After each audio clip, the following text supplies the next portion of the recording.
Janet has got a moral dilemma for us all. What happened, Janet?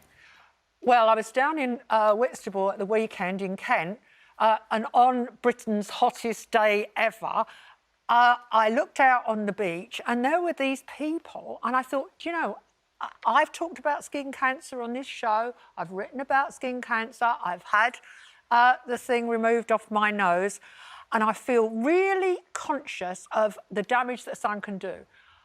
Well, the message isn't getting across out there, you folks at home, because I saw people on that beach turning the colour of those shrimps you buy ready for the, you know, ready cooked and barbie. They're that really bright orangey pink colour. And I didn't know, my dilemma was, do I go up to them and say, excuse me, could you slap on the factor 50? Yeah. Or are they going to just think I'm a batty old woman?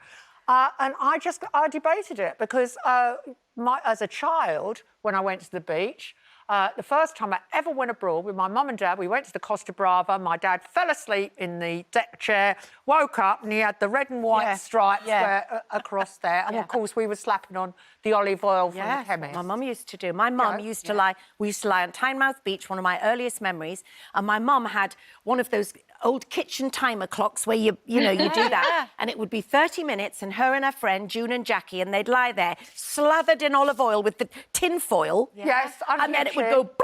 and then they would turn over for another 30 minutes. No protection. And my dad, my mum did used to go a very sort of, you know, lovely chocolatey brown colour, but obviously very unsafely.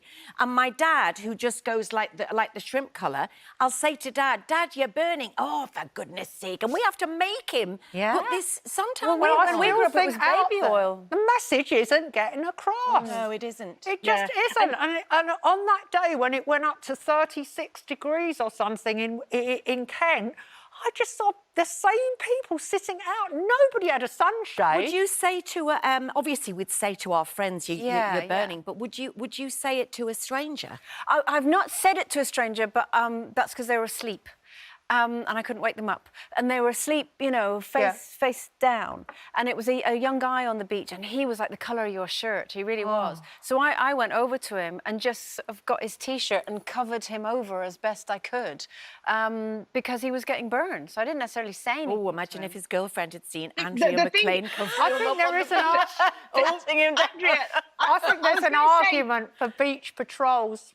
Out suntan lotion. Sarah, what were you saying?